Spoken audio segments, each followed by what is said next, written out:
Hi, everyone. Welcome back to another episode of Prevailing Justice. I am your girl, Geraldine.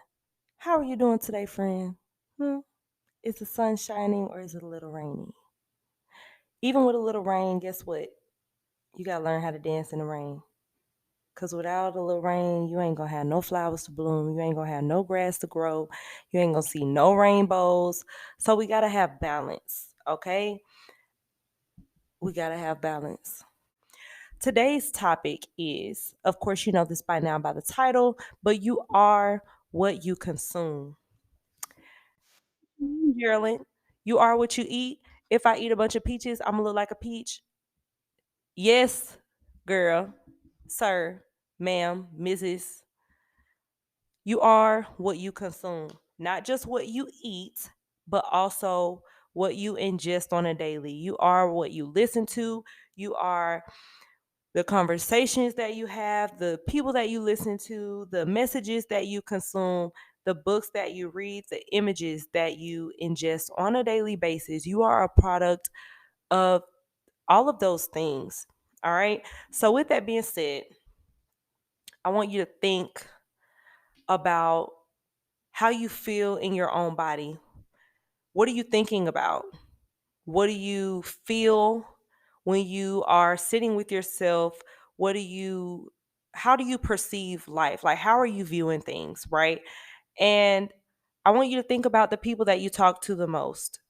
You are a summation of the five people that you talk to the most. If you are talking to closed-minded people and you are an open-minded person trying to strive for the hills, but the people that you talk to are closed-minded and they are content with working or doing something that doesn't make them happy for the rest of their lives, you're probably going to be the fifth, right? So that is what you consume the most. Those are the people that you talk to the most. That is your sphere of influence. And so if that's what you're consuming, a huge part of your daily activity will be comprised of activities, conversations, thoughts subconsciously that you got from those people.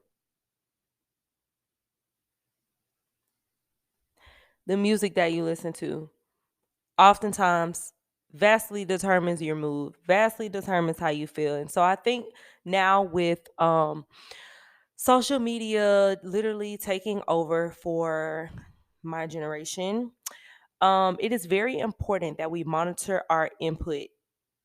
Very, very important. If the first thing you do in the morning is get on social media and you're seeing all of these different things on the shade room that happened and all of these other places, if that's the first thing that you are consuming, no wonder why you got anxiety. No wonder why you constantly scared to go do something, to go have fun. No wonder that you are just all of these things, all of these crazy, frantic, just all over the place types of things. No wonder. The first thing you're seeing is all of these BBLs and perfect bodies and Instagram models and people looking like they all got it together. No wonder why you think that your body's not good enough and you feel poor. And I'm talking to myself as well.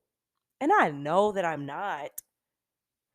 But if that's what you're consuming all the time, it's going to make you question aspects of yourself that should not even be up for debate. If you know that you have something to contribute and you have something to say, but you're watching so many other people do something, you're going to question your place in that area. You're going to question it. Why not? Why wouldn't you? That's what you're consuming. So, with this being said, it's not that I want to portray the message that, oh, you shouldn't do these things, you don't need to do that. That's not that's not the message of this conversation at all whatsoever. The concept is that you are a product of your consumption. You are what you eat, the same way that if you continue to eat things that are not good for you all the time, it's going to become consequential to your health. It's going to become an issue. You may not see it now, but you will see it a couple years down the road. You only get one body. You only get one body. You only get one chance to live this life. So take care of it. Take care of your mind. I was listening to a sermon by T.D. Jakes. I love Bishop T.D. Jakes. And He was talking about all of the different traits that animals have that contribute to their purpose and their place and their role in life. Like, lions hunt, elephants throw their weight around, um, birds can fly, fish can swim. But what can humans do besides, and these are my words inserting here, besides cause pollution and havoc?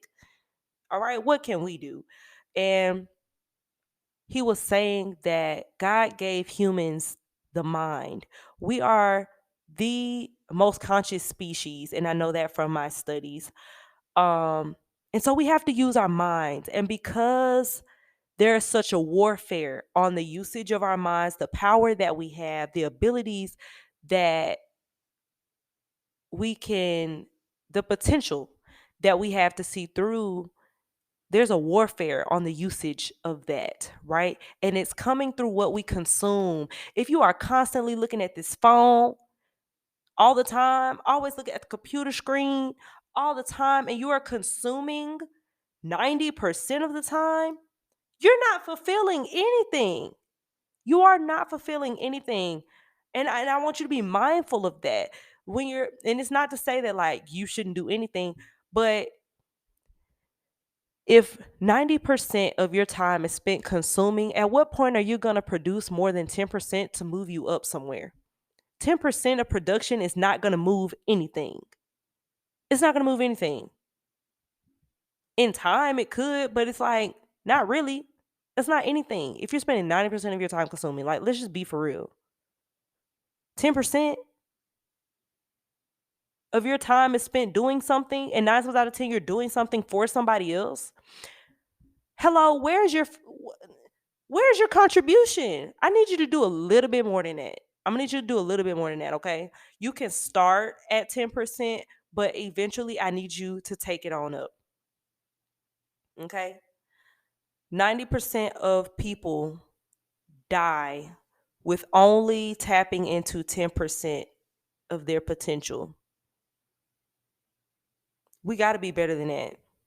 You can't do nothing once you in the grave. Once you in the ocean, cremated, however you want to go out with a bang, baby. Okay. But I need you to pour out all of the things, all right, all of the ideas, all of the thoughts, all of the everything, your ideas. I need you to push them out. I need you to make a promise to me. We can be accountability partners, okay? Because I'm sitting here in front of you right now, right? Chilling with you in a car, on your couch, whatever. Okay. We're here. We're having this conversation. And I need you to promise me and promise yourself, your future self, your kids, your siblings, your auntie, uncle. I need you to promise, pick anybody. Okay. Promise us, and I'm going to say us as the person, whoever you choose. Promise us that you're not going to die with 90% of your potential still flowing in your body. Promise me that. Promise me that. Don't do that. If you listen to the last episode, and we're still clearing out the notes, this is part 3.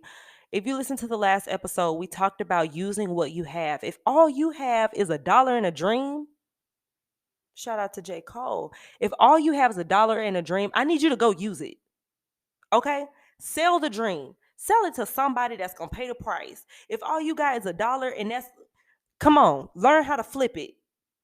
Learn how to flip it. You can gain that knowledge sitting at a job. If you're working at the gym and you hate going there, okay, while you there, while you're in your downtime, when you have your breaks, utilize that time, use what you have. But I need you to not be consuming 90% of the time. I need you to spend like a good bit of the time producing and a little bit of time consuming so that eventually it can balance out and you can live your life and that rich life will show up for you. But rich does not always mean looking like what it looks like on social media. Everybody's rich looks different. Everybody's rich look different. Just because everybody dressing up and going out for hookah, that don't mean you gotta do that. Knowing you a homebody, make that make sense. Make it make sense. That don't mean that you gotta go buy all these clothes to impress all these people who actually do have it, but you don't. You don't have to do that. Get creative. Cause guess what? Y'all for doggone sure gonna see me in some of the same stuff you done seen me in before. Cause that's my business. What we're here for and what my job is to put out a message, not to impress. My job here is to encourage and to be real with you, not to win a fan. You see what I'm saying? So focus on producing, focus on what you are supposed to be doing and get that out and stop consuming things that are going to make you think that you have nothing to produce. You have so many things to contribute to this world, to the people around you. And if you continue to consume, it's going to create negative conversation in your mind that is going to talk you out of even understanding why you're on this earth to begin with. And that is a problem. We need you. We need the conversation that you have to put out. We need the talents that you possess. We need to see you show up, and someone is depending on you to show up. There's someone that's probably been needing me to show up, but guess what? I delayed your healing process. My hesitation and disobedience and confusion and negative self talk probably delayed your healing process, probably delayed your growth, probably delayed, I don't even know what. I don't know what, I don't even have any more words, but there's something. And you probably needed me. And I don't even say that because I'm relevant. I say that because this is my assignment. There's something that was put in me to give to you. And because I did not move when I needed to, it probably caused you not to move when you needed to. And for that, I apologize. The same way that I asked God to forgive me and I asked me to forgive me for even thinking that this was so much about me that I had to hide in plain sight, I'm asking you to forgive me for not showing up and doing what I need to do so you can do what you need to do. All of that negative self-talk, all of that self-doubt, a lot of it was created within self as a tactic by the enemy, by self, by negative ego, right? But it's also from consumption, right? My things don't look like that. They got here. How am I gonna get there? Am I ever gonna get there? That's not what it's about. That's not what it's about. It's about showing up. It's about producing. So guess what? I'm gonna tell you guys, like I told myself, cut out the noise. Cut out the noise. Lower your consumption rate. And you will do so by starting to produce. Start working. Start working with that 10% of potential and watch it grow. You may start this one idea, and as a result of that, it turns into 25 other things. Take that one opportunity and flip it into a lifetime worth of success, a lifetime worth of generational healing, a lifetime worth of curses being broken, a lifetime worth of going on vacation with your kids. Do you hear me? One small opportunity, one small step, one small practice can open all of these other doors. But if you are consuming things that are making you do something that's completely derailing from what you're supposed to be, you're going to be confused and you're not going to do it. So if you are what you consume, consume things that are going to motivate you, that are going to inspire you. Consume things that are going to remind you of what you're doing. Consume things that are going to be good for your health. Now, too much of a good thing is bad. So you have to have balance. That don't mean that you can't laugh. That don't mean that you can't have your guilty pleasure show, but do your work first. Produce first, and then you can consume. Be about your business, and then you can go do the other things. Do your work first, and then you can go play. Do what you need to do first so you can do what you want to do. We have, in our generation, we have access to digital devices, which makes things so much easier to access. And I think it has created a sense of laziness in general. But we need to work. We need to work. We need to show up, and we need to put in time first. We need to put in time, put in work, real work. I'm not talking about showing up on the internet like, oh, I'm doing this, I'm doing that, and you really not. You not. If it's for accountability purposes, okay, cool. But bump a phone. Go be about your business.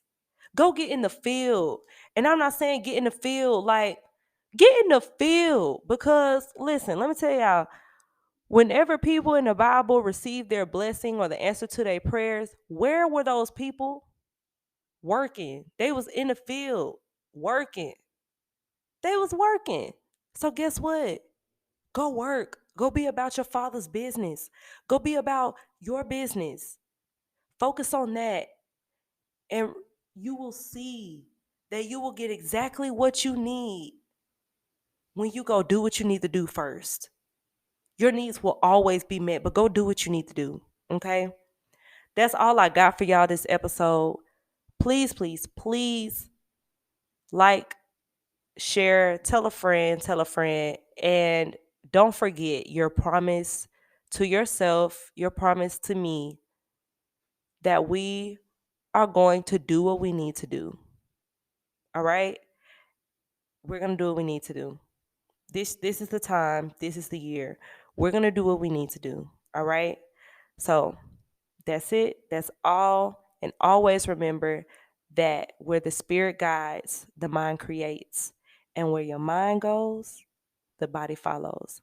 I love y'all so much, and I will catch you guys in the next episode. Bye.